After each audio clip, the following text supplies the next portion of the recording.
Alors, le deuxième conseil que je peux vous donner pour vos enfants en cette rentrée, pour cette année scolaire, c'est vraiment d'établir une routine quotidienne pour éviter de répéter les mêmes choses tous les matins.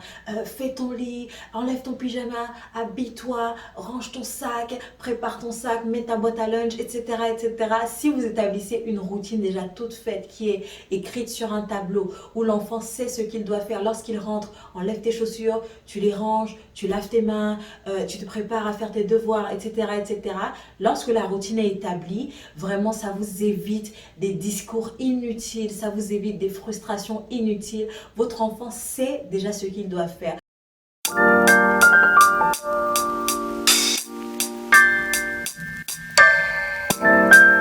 Hello! Coucou à tous les mamans d'impact, j'espère que vous allez bien.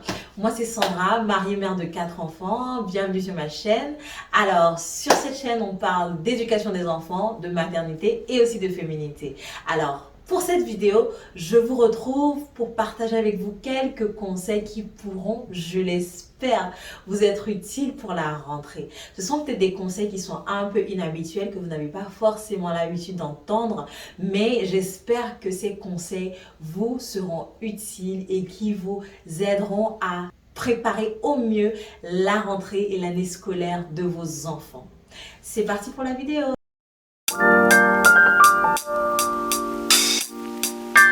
Le premier conseil que je vais vous donner, c'est de privilégier un petit déjeuner, un repas riche en protéines avant d'aller à l'école.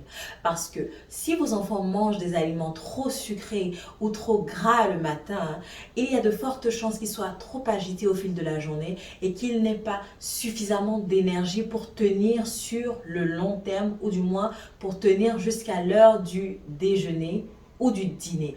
Donc, c'est important de vraiment leur proposer un petit déjeuner riche en protéines, des œufs, des avocats, des amandes, du beurre d'amande. Il y a des mamans, par exemple, qui font des smoothies avec du beurre d'amande à l'intérieur. C'est vraiment riche en protéines. Proposez-leur aussi des fruits, car c'est riche en vitamines. Et c'est comme ça qu'ils seront plus, ils seront plus posés, ils seront plus calmes et ils auront la possibilité d'être rassasiés jusqu'à l'heure du déjeuner. Beaucoup d'enfants sont agités en fait à l'école parce que tout simplement ils n'ont pas bien mangé le matin. C'est vrai que c'est assez curieux à dire, mais c'est la réalité. Beaucoup d'enfants s'agitent parce que ils ont mangé trop de sucre, ils ont juste un trop plein d'énergie en fait et ils ne sont pas véritablement rassasiés. Vous voyez ce que je veux dire?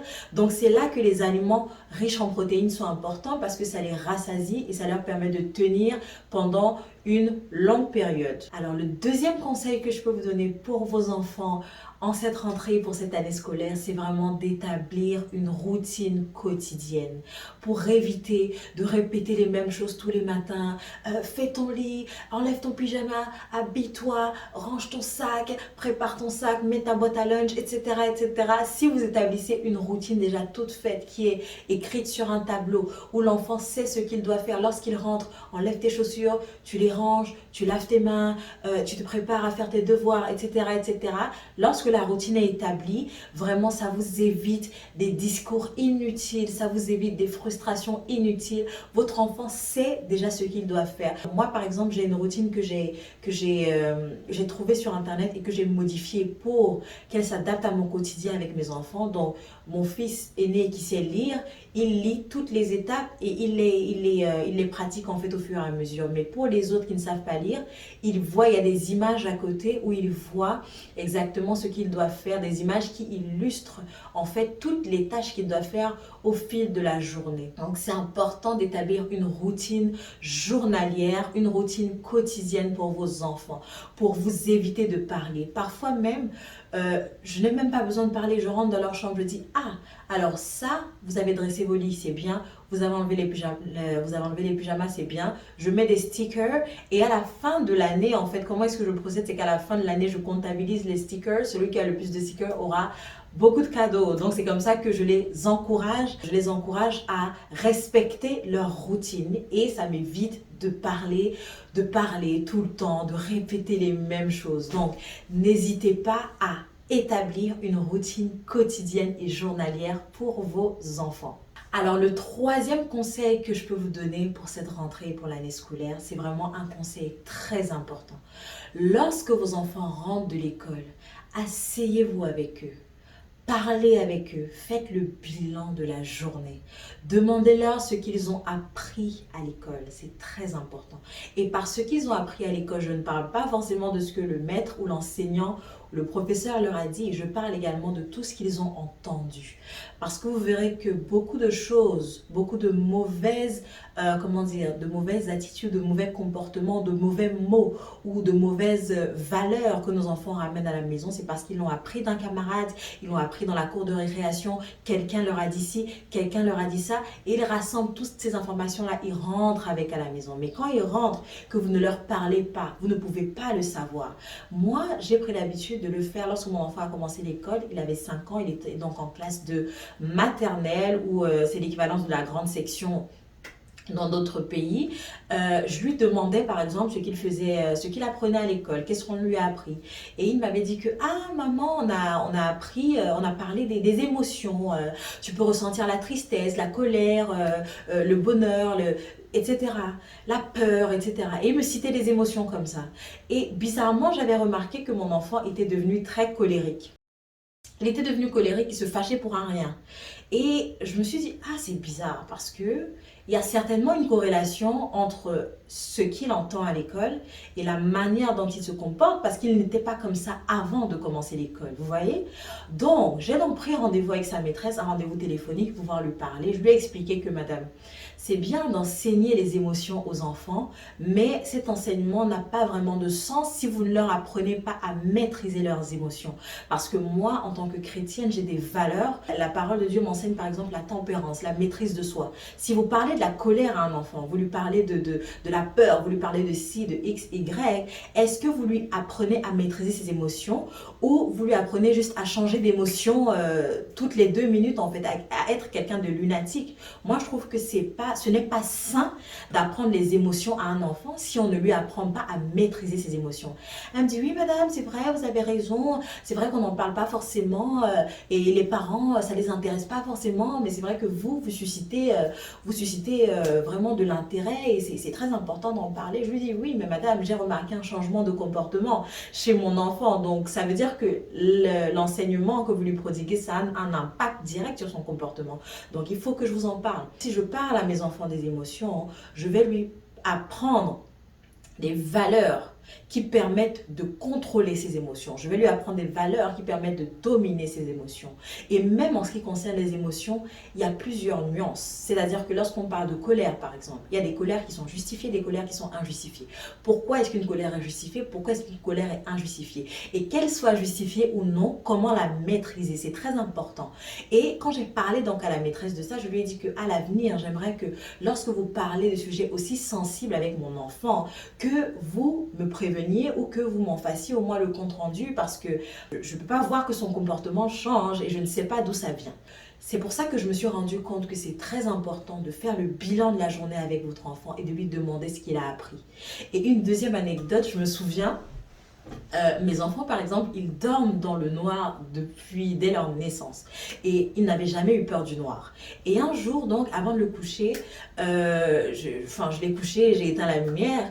Il dit, ah non maman, n'éteins pas la lumière, il fait noir, il y a des monstres.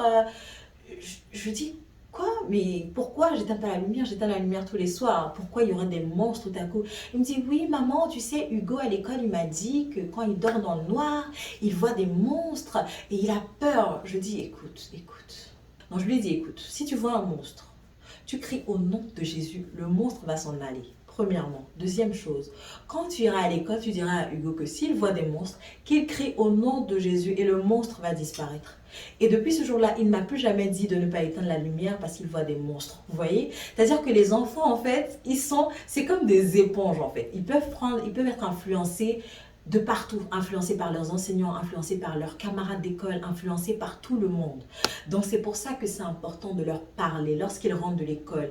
Qu'est-ce que tu as appris? Et lorsqu'on leur a appris des choses qui sont contraires à vos valeurs, vous devez déconstruire ça petit à petit, déconstruire et leur apprendre ce qui est bien, leur apprendre ce qui est conforme à vos valeurs et leur apprendre la vérité en fait. Vous voyez? Parce que ce ne sont pas toutes les influences extérieures qui sont bénéfiques pour eux.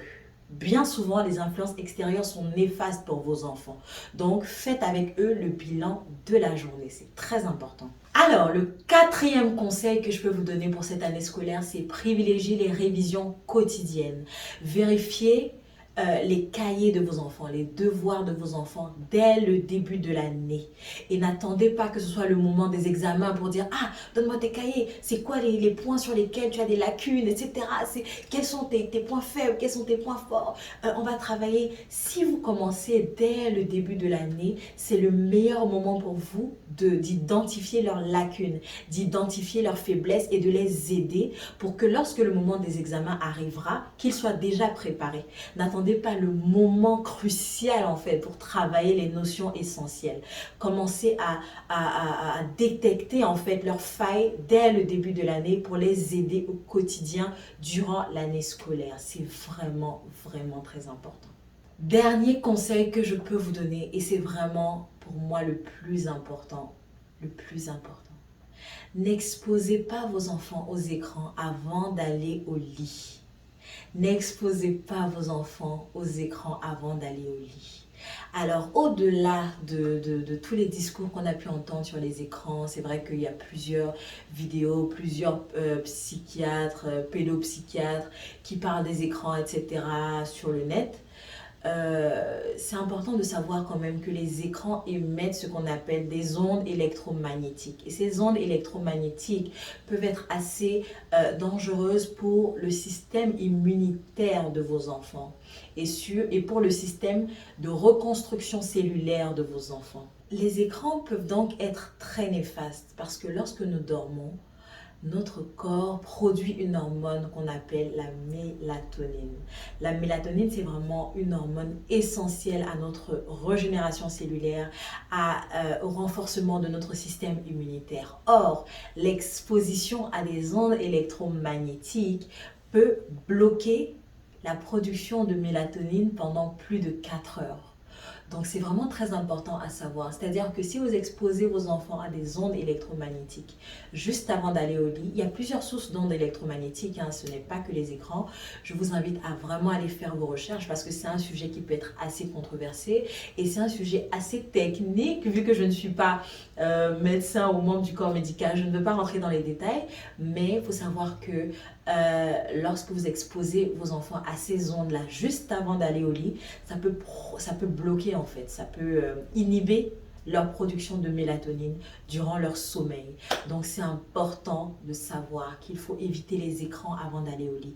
Si vous voulez vraiment exposer vos enfants aux écrans, faites-le au courant de la journée et essayez de le faire bien avant d'aller au lit. C'est-à-dire que si vos enfants dorment à 20 heures, ils peuvent regarder les écrans vers 15-16 heures. Si vos enfants dorment à 21 heures, ils peuvent regarder les écrans vers 16-17 heures. Mais essayez vraiment d'éviter d'exposer vos enfants aux écrans avant d'aller au lit. Bien évidemment, vous-même, l'idéal, c'est que vous évitiez de regarder les écrans avant d'aller au lit, même si ce n'est pas facile pour les adultes.